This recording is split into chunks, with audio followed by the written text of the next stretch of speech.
ನಮ್ಮ ಜೊತೆಗಿರ್ತಕ್ಕಂಥ ವ್ಯಕ್ತಿನೇ ನಮ್ಮ ಬಗ್ಗೆ ಕೇವಲವಾಗಿ ಮಾತಾಡಿದಾಗ ಅಥವಾ ತುಂಬ ಚುಚ್ಚಿ ಚುಚ್ಚಿ ಮಾತಾಡಿದಾಗ ಅದನ್ನು ಹೇಗೆ ತಗೊಳ್ಬೇಕು, ನಾವು ಅದನ್ನು ಹೇಗೆ ಹ್ಯಾಂಡ್ಲ್ ಮಾಡಬೇಕು? ಸಪೋಸ್ ಯಾರೋ ರೋಡ್ ಮೇಲೆ ಹೋಗಿರ್ತಕ್ಕಂಥ ವ್ಯಕ್ತಿ, ಮೂರನೇ ವ್ಯಕ್ತಿ ಬಂದು ನಮ್ಮ ಕ್ಯಾರೆಕ್ಟರ್ ಬಗ್ಗೆ ಮಾತಾಡಿದಾಗ, ಸಂಬಂಧದ ಬಗ್ಗೆ ಮಾತಾಡಿದಾಗ ತುಂಬ ನೋವಾಗುತ್ತೆ. ಎವ್ರಿಡೇ ಅಳ್ತಾ ಇದ್ದೀವಿ ಸರ್ ನಾವು ಅಂತ ನನಗೆ ನಿನ್ನೆ ಕೌನ್ಸಿಲಿಂಗ್ ಮಾಡಬೇಕಾದ್ರೆ ಒಬ್ಬರು ಅಳ್ತಾ ಇದ್ದರು. ಈ ಥರದ ಲೈಫಲ್ಲಿ ಎಲ್ರಿಗೂ ಆಗ್ತಿರೋದು. ಯಾರೋ ಬಂದು ನಿಮ್ಮ ವ್ಯಕ್ತಿತ್ವದ ಬಗ್ಗೆ ಮಾತಾಡ್ತಾರೆ, ನಿಮ್ಮ ಕ್ಯಾರೆಕ್ಟರ್ ಬಗ್ಗೆ ಮಾತಾಡ್ತಾರೆ. ಅದು ಹೆಣ್ಮಕ್ಳಿಗೂ ಮಾತಾಡ್ತಾರೆ, ಗಂಡು ಮಕ್ಳಿಗೂ ಮಾತಾಡ್ತಾರೆ. ಯಾರೋ ರೋಡಲ್ಲಿ ಹೋಗ್ತಿರ್ತಾನೆ, ಒಬ್ಬ ಅಣ್ಣ ತಂಗಿ ನಡ್ಕೊಂಡು ಹೋಗ್ತಾ ಇದ್ರು, ಎಲ್ಲೋ ಒಂದು ಕಡೆ ಲವರ್ಸ್ ಇರಬೇಕು ಅಂತ ಅಂದ್ಕೊಳ್ತಾರೆ.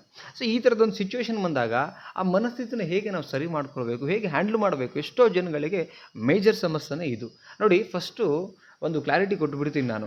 ನಾವೆಲ್ಲ ಯೋಚನೆ ಮಾಡ್ತಿರೋದು ಇನ್ನೊಬ್ಬರ ಥಾಟ್ ಪ್ರೊಸೆಸ್ಗೆ. ಯಾರೋ ಒಬ್ಬ ನಿಮಗೆ ವ್ಯಕ್ತಿ ಹೇಳಿದ ತಕ್ಷಣವೇ ನಾವೇನು ಮಾಡ್ತೀವಿ, ಅದು ಯಾರೋ ಒಬ್ಬ ನಿಮ್ಮ ಬಗ್ಗೆ, ನಿಮ್ಮ ನಡತೆ ಬಗ್ಗೆ ಆಗಲಿ, ನಿಮ್ಮ ಕ್ಯಾರೆಕ್ಟರ್ ಬಗ್ಗೆ ಆಗಲಿ ಮಾತಾಡಿದ್ರೆ ಅದು ನಿಮ್ಮ ಯೋಚನೆ ಅಲ್ಲ. ಆ ಹೊರಗಡೆ ಇರತಕ್ಕಂಥ ವ್ಯಕ್ತಿಗಳ ಬಾಯಲ್ಲಿ ಬರ್ತಕ್ಕಂಥ ಮಾತದು, ಅವ್ರ ಯೋಚನೆ ಅದು ಬಾಯಲ್ಲಿ ಬರ್ತಿದೆ. ನಿಮಗೆ ಅದು ಎಲ್ಲೋ ಒಂದು ಕಡೆ ಹರ್ಟ್ ಆಗ್ತಿದೆ, ವರ್ಡ್ ಕೇಳಿ. ಆದರೆ ನಿಮ್ಮ ಯೋಚನೆ ಅಲ್ಲ ಅದು. ನೀವು ಅದ್ರ ಬಗ್ಗೆ ತಲೆ ಕೆಡಿಸ್ಕೊಳ್ಳೋ ಅವಶ್ಯಕತೆನೇ ಇಲ್ಲ ಫಸ್ಟ್ ಆಫ್ ಆಲ್. ಯಾಕೆಂದರೆ ಲೈಫ್ ಡಿಪೆಂಡ್ ಆಗ್ತಿರೋದೇ ನಮ್ಮ ಥಾಟ್ ಪ್ರೊಸೆಸ್ ಮೇಲೆ. ಅಂದಮೇಲೆ ನಾವು ನಮ್ಮ ಥಾಟ್ ಪ್ರೊಸೆಸ್ ಏನು ಕೆಲಸ ಮಾಡ್ತಿದೆ, ನಾವೇನಿದ್ದೀವಿ ಅದ್ರ ಬಗ್ಗೆ. ಆ್ಯಂಡ್ ಈಗ ನೋಡಿ, ಯಾರೋ ಒಬ್ರು ನಿಮಗೆ ಹೆಣ್ಮಕ್ಳಿಗೆ ನಡತೆಗೆಟ್ಟವಳು ಅಂತ ಒಂದು ವರ್ಡ್ ಯೂಸ್ ಮಾಡಿದ್ರು ಅಂತ ಅಂದ್ಕೊಳ್ಳಿ. ಜೊತೆಗೆ ಚೆನ್ನಾಗಿದ್ದಂಥವ್ರೆ ಮಾತಾಡ್ತಾರೆ ಕೆಲವೊಂದು ಸಲ, ಅವ್ರ ಸಂಬಂಧ ಹಾಳಾಗೋದಾಗ ನಡತೆಗೆಟ್ಟವಳು ಸರಿ ಇಲ್ಲ ಅಂತೇಳಿ. ಸೊ ಜೊತೆಗಿದ್ದಂಥವ್ರೆ ಹೀಗೆ ಮಾತಾಡಿದಾಗ ಅವ್ರು ಅಂತಾರೆ ನಡತೆಗೆಟ್ಟವಳು ಅಂತೇಳಿ. ಇಲ್ಲಿ ಸತ್ಯ ಏನು, ರಿಯಾಲಿಟಿ ಯಾವುದು? ನಾವು ನಡತೆಗೆಟ್ಟವರ ಅಥವಾ ಅಲ್ವಾ ನಮಗೆ ಗೊತ್ತಿದೆ ತಾನೇ. ಈಗ ಅವ್ನು 100 ಮಾತಾಡಲಿ, ಹೊರಗಡೆ ವ್ಯಕ್ತಿ 100 ಅಲ್ಲ 1000 ಮಾತಾಡಲಿ, ಅವರು ನಮ್ಮ ಸತ್ಯ ಗೊತ್ತು ತಾನೇ. ಈಗ ಅಂತಾರೆ, ಇಲ್ಲಪ್ಪ ನೀನು ಉದಾಹರಣೆಗೆ ಕೊಡ್ತೀನಿ ನಾನೀಗ. ಆ್ಯಕ್ಚುಲಿ ಡ್ರಿಂಕ್ಸ್ ನಮಗೆ ಇಷ್ಟ ಇಲ್ಲ ಅಂತ ಅಂದ್ಕೊಳ್ಳೋಣ. ಬಟ್ ಅನಿವಾರ್ಯ ಕಾರಣಕ್ಕೆ ನಾವು ಬಾರ್ ಒಳಗಡೆ ಹೋಗೋ ಪರಿಸ್ಥಿತಿ ಬರುತ್ತೆ, ಹೋಗಿರ್ತೀವಿ ಅಂತ ಅಂದ್ಕೊಳ್ಳೋಣ. ಬಟ್ ಹೊರಗಡೆ ನಮ್ಮ ನೋಡಿರೋ ವ್ಯಕ್ತಿ ಇವನು ಬಾರಿಗೆ ಹೋಗಿದ್ದಾನೆ ಅಂದರೆ ಕುಡ್ಕೊಂಡೇ ಬಂದಿದ್ದಾನೆ ಅಂಥೇಳಿ ನಮ್ಮ ಮೇಲೆ ಗೂಬೆ ಕೂರಿಸ್ತಾರೆ. ಆದರೆ ಸತ್ಯ ಏನು? ನಾವು ಅಲ್ಲಿ ನಮ್ಗೆ ಮಾತ್ರ ಗೊತ್ತಿರುತ್ತೆ ಕುಡ್ದಿದ್ದೀವ ಇಲ್ವ ಅಂತ, ಕರೆಕ್ಟ್ ಅಲ್ವಾ? ಹೊರಗಡೆ ನಮ್ಮ ಬಗ್ಗೆ 100 ಮಾತಾಡ್ಕೊಂಡು ಹೋಗಲಿ, ಬಟ್ ನಮ್ಮ ಆರೋಗ್ಯ ನಮಗೆ ಗೊತ್ತಿದೆ, ನಾವು ಕುಡ್ದಿದ್ದೀವೋ ಇಲ್ಲೋ ಸತ್ಯ ನಮ್ಗೆ ಗೊತ್ತಿದೆ ಅಂದಮೇಲೆ ನಾವು ಯಾಕೆ ಅದ್ರ ಬಗ್ಗೆ ತಲೆ ಕೆಡಿಸ್ಕೋಬೇಕು? ನನ್ನ ಪಾಯಿಂಟ್, ನನ್ನ ಪ್ರಶ್ನೆ. ಯಾರೋ ಅವನಂತಾರೆ, ಈಗ ಹೆಣ್ಣಿಗೆ ಅಂತಾರೆ ನಡತೆಗೆಟ್ಟವಳು, ಅವ್ರು ಅಂತಾರೆ ಬಿಡಿ ಅನ್ಲಿ, ತೊಂದರೆ ಇಲ್ಲ. ಅವ್ರು ಇರೋದೇ ಕಮೆಂಟ್ ಮಾಡೋಕ್ಕೆ, ಅವ್ರು ಇರೋದೇ ಇನ್ನೊಬ್ಬರ ಬಗ್ಗೆ ಯೋಚನೆ ಮಾಡೋಕ್ಕೆ. ನಾವು ನಮ್ಮ ಬಗ್ಗೆ ಯೋಚನೆ ಮಾಡೋಣ, ನಮ್ಮ ಆತ್ಮಸಾಕ್ಷಿ ಮೆಚ್ಚೋ ಥರ ಇದೀವಿ ತಾನೆ, ಅಂದಮೇಲೆ ಯಾಕೆ? ಆ್ಯಂಡ್ ನಮಗೆ ಲಾಟ್ ಆಫ್ ಟೈಮ್ ಇಲ್ಲ, ಇಲ್ಲಿ ತುಂಬ ಕಡಿಮೆ ಸಮಯ ಇದೆ ಅಂದಮೇಲೆ ನಾವು ಯೋಚನೆ ಮಾಡಬೇಕಾಗಿರೋದು ನಮ್ಮ ಬಗ್ಗೆ. ಇಲ್ಲಿ ತುಂಬ ಜನ ಸಣ್ಣ ಸಣ್ಣ ವಿಚಾರಗಳಿಗೆ ಯಾರೋ ಏನೋ ಅಂದ್ಬಿಟ್ರು ಅಂಥೇಳಿ ಕಣ್ಣೀರು ಹಾಕ್ತಾರೆ, ಊಟ ಬಿಡ್ತಾರೆ. ನನಗೆ ಒಂದು ಅರ್ಥ ಆಗ್ತಿಲ್ಲ, ಏನಕ್ಕೆ ಅಂದರೆ ನಮಗೆ ನಮ್ಮ ಬಗ್ಗೆ ಯೋಚನೆ ಮಾಡೋಕ್ಕೆ ಸಮಯ ಇಲ್ಲ ಅಂದಮೇಲೆ ಯಾಕೆ ನಾವು ಬೇರೆಯವ್ರ ಬಗ್ಗೆ ಯೋಚನೆ ಮಾಡಬೇಕು? ನನ್ನ ಪಾಯಿಂಟ್ ಇದೆ ಆ್ಯಕ್ಚುಲಿ, ಕರೆಕ್ಟ್. ಆ್ಯಂಡ್ ಯಾರೋ ನಮ್ಮ ಬಗ್ಗೆ ಮಾತಾಡ್ತಿದ್ದಾರೆ ಅಂತ ಹೇಳಿದ್ರೆ ಅದು ಅವ್ರ ವ್ಯಕ್ತಿತ್ವ ತೋರಿಸುತ್ತಲ್ಲಿ, ರೈಟ್. ಯಾರೋ ನಮ್ಮ ಬಗ್ಗೆ ಕೆಟ್ಟದಾಗಿ ಮಾತಾಡ್ತಾರೆ ಅನ್ಕೊಳ್ಳೋಣ, ನಾವು ಮಾತಾಡ್ತಿದ್ದೀವಿ ಅಂತ ಹೇಳಿದ್ರೆ ಅವ್ರ ವ್ಯಕ್ತಿತ್ವ ಇಂಥದ್ದು ಅಂತ ಗೊತ್ತಾಗುತ್ತೆ. ಸೊ ಅವ್ರ ವ್ಯಕ್ತಿತ್ವ ಅಲ್ಲಿ ಗೊತ್ತಾಗುತ್ತೆ, ನಾವು ತಲೆ ಕೆಡಿಸ್ಕೊಳ್ಳೋ ಅವಶ್ಯಕತೆ ಇಲ್ಲ.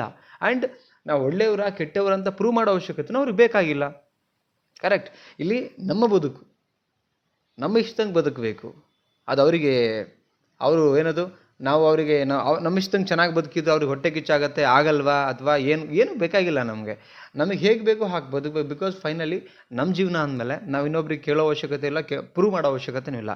ಎಷ್ಟೋ ಜನ ಇದನ್ನ ದೊಡ್ಡ ಸಮಸ್ಯೆಯಾಗಿ ತಗೊಳ್ತಾರೆ. ಇಲ್ಲ, ಅದು ಸಮಸ್ಯೆನ ಅನ್ಕೋಬೇಡಿ. ಬಿಕಾಸ್ ಯಾರೋ ಒಬ್ಬ ವ್ಯಕ್ತಿ, ಮೂರನೇ ವ್ಯಕ್ತಿ ಬಂದು ನಿಮ್ಮನ್ನು ಜಡ್ಜ್ ಮಾಡ್ತಿದ್ದಾನೆ ಅಂತ ಹೇಳಿದ್ರೆ ಅವ್ರ ಬಗ್ಗೆ ಯೋಚನೆ ಮಾಡಬೇಡಿ. ಆ್ಯಂಡ್ ಅವ್ರು ಈಗ ಸಪೋಸ್ ಜಡ್ಜ್ ಮಾಡಿಬಿಟ್ರು ಅಂದ್ಕೊಳ್ಳಿ, ನೀವು ನಡತೆಗೆಟ್ಟವರು ಅಥವಾ ನೀವು ಕುಡ್ದಿದ್ದೀರಾ ಅಥವಾ ನೀವು ಸರಿ ಇಲ್ಲ ಏನೋ ಅಂತಾರೆ ಅಂದ್ಕೊಳ್ಳಿ. ಹಾಗಿದ್ಮೇಲೆ ನೀವು ಅವ್ರ ಬಗ್ಗೆ ಜಡ್ಜ್ ಮಾಡ್ತೀರ ಅಂದಮೇಲೆ ನಿಮಗೆ ನೀವು ನಂಬ್ತಾ ಇಲ್ಲ ಅಂತ ಅರ್ಥ. ನಿಮಗೆ ನೀವು ನಂಬ್ತೀರ ಅಂದಮೇಲೆ ನಿಮ್ಮ ಆತ್ಮಸಾಕ್ಷಿಗೆ ನಂಬಿ, ನೀವೇನು ಮಾಡಿದಿರೋ ಇಲ್ಲೋ ನಿಮಗೆ ಗೊತ್ತಿರುತ್ತೆ. ಸಪೋಸ್ ಬಿಡು, ನೀವು ತಪ್ಪು ಮಾಡಿದ್ರು ಸಪೋಸ್ ಎಲ್ಲೋ ಒಂದು ಕಡೆ, ಅದ್ರ ಬಗ್ಗೆ ವರಿ ಮಾಡ್ಕೊಳ್ಳೋದು ಯಾಕೆ? ನನಗೆ ಗೊತ್ತಿಲ್ಲ, ಅದು ನೀವು ಯಾಕೆ ಆಗೋಗಿದೆ, ಅದು ವರಿ ಮಾಡಿ ಏನು ಪ್ರಯೋಜನ ಬರುತ್ತೆ ಲೈಫಲ್ಲಿ? ಹಾಂ, ಸೊ ದಯವಿಟ್ಟು ವರಿ ಮಾಡೋಕ್ಕೆ ಹೋಗ್ಬೇಡಿ. ಯಾರು ಏನೇ ಮಾತಾಡಲಿ, ಕಟ್ಕೊಂಡಿರೋ ಹಸ್ಬೆಂಡ್ ಮಾತಾಡ್ಬೋದು, ನಿಮ್ಮ ಹೆಂಡತಿ ಮಾತಾಡಿರ್ಬೋದು, ತಂದೆ ತಾಯಿ ಮಾತಾಡ್ಬೋದು, ವಾಟ್ ಎವರ್ ಯಾರೇ ಮಾತಾಡಿದ್ರು ಅದನ್ನು ಈಸಿಯಾಗಿ ತಗೊಳ್ಳಿ. ಯಾರೋ ನೀವು ಮೆಚ್ಚೋಗೋಸ್ಕರ ಬದುಕಬೇಡಿ, ಅಥವಾ ಯಾರೋ ಹೇಳಿದ ತಕ್ಷಣ ನೀವು ಹಂಗೆ ಆಗೋಬಿಟ್ಟಿಲ್ಲ. ಇಲ್ಲಿ ನಿಮ್ಮ ಬಗ್ಗೆ ಈಗ ನಡತೆಗೆಟ್ಟವ್ರು ಅಂದ ತಕ್ಷಣ ನೀವು ನಡತೆಗೆಟ್ಟು ಹಾಳಾಗಿ ಹೋಗಿಲ್ಲ, ಅವ್ರ ಕಣ್ಣಿಗೆ ಹಂಗೆ ಕಾಣ್ತಿದೆ ಅಷ್ಟೇ. ಬಟ್ ನಾವು ಪ್ಯೂರ್ ಆಗಿದ್ದೀವಿ ಅಂದಮೇಲೆ ಬಿಟ್ಬಿಡಿ, ತಲೆ ಕೆಡಿಸ್ಕೊಳ್ಬೇಡಿ. ತಲೆ ಕೆಡಿಸ್ಕೊಂಡ್ರೆ ಏನಾಗುತ್ತೆ, ಇರೋ ನಿಮ್ಮ ಸಮಯ ಹಾಳಾಗುತ್ತೆ, ನಿಮ್ಮ ಯೋಚನೆ ಹಾಳಾಗೋಗುತ್ತೆ. ಸೊ ತಲೆ ಕೆಡಿಸ್ಕೊಬೇಕಾಗಿರೋದು ಒಳ್ಳೆಯದಕ್ಕೆ, ನಮ್ಮ ಬಗ್ಗೆ ಅಷ್ಟೇ ಮಾತ್ರ. ಇದೊಂದು ನೆನಪಿರಲಿ. ಇದನ್ನು ಹ್ಯಾಂಡಲ್ ಮಾಡಬೇಕಾಗಿರೋದು ಹೆಂಗೆ ಅಂತ ಹೇಳಿದ್ರೆ, ಯಾರು ಏನೇ ಮಾತಾಡಿದ್ರು ಇಲ್ಲಿ ಫೈನಲಿ ನಾನಂತೂ ಪರ್ಮನೆಂಟ್ ಇಲ್ಲ. ಆ್ಯಂಡ್ ನಮಗೆ ಸಮಯ ತುಂಬ ಕಡಿಮೆ ಇದೆ. ಎವ್ರಿ ಸೆಕೆಂಡ್ ನಮ್ಮ ಲೈಫಿಂದ ಮೈನಸ್ ಆಗ್ತಿದೆ. ನಾನು ನನ್ನ ಬಗ್ಗೆ ಯೋಚನೆ ಮಾಡಿಕೊಂಡು ನನ್ನ ಕೆಲಸ ಕಾರ್ಯ ಹೆಂಗೆ ನಡೀತಾ ಇದೆ ಅದ್ರ ಬಗ್ಗೆ ಮಾತ್ರ ಯೋಚನೆ ಮಾಡಬೇಕು ಅಂತ ಯಾರು ಯೋಚನೆ ಮಾಡ್ತಾರೆ ಅವ್ರು ಈಸಿಯಾಗಿ ಇದನ್ನು ಹ್ಯಾಂಡಲ್ ಮಾಡ್ತಾರೆ. ಯಾರು ನೆಗೆಟಿವ್ಗಳಿಗೆ ಫೋಕಸ್ ಮಾಡ್ತಾರೆ ಅವ್ರು ಕಣ್ಣೀರು ಹಾಕ್ತಾ ಕೂರ್ತಾರೆ. ಸ್ನೇಹಿತರೆ, ನಿಮಗೇನು ಅನ್ನಿಸ್ತು ವಿಡಿಯೋ ಜಸ್ಟ್ ಕಮೆಂಟ್ ಮಾಡಿ. ದಯವಿಟ್ಟು ಪ್ರತಿಯೊಬ್ಬರು ಕಮೆಂಟ್ ಮಾಡಿ ತಿಳಿಸಿ. ಆ್ಯಂಡ್ ಲೈಕ್ ಮಾಡಿ, ಶೇರ್ ಮಾಡಿ, ನಮ್ಮ ಚಾನಲ್ಗೆ ಸಬ್ಸ್ಕ್ರೈಬ್ ಮಾಡಿ. ಮತ್ತೊಂದು ಟಾಪಿಕಲ್ಲಿ ಸಿಗ್ತೀನಿ. ನಮಸ್ತೆ.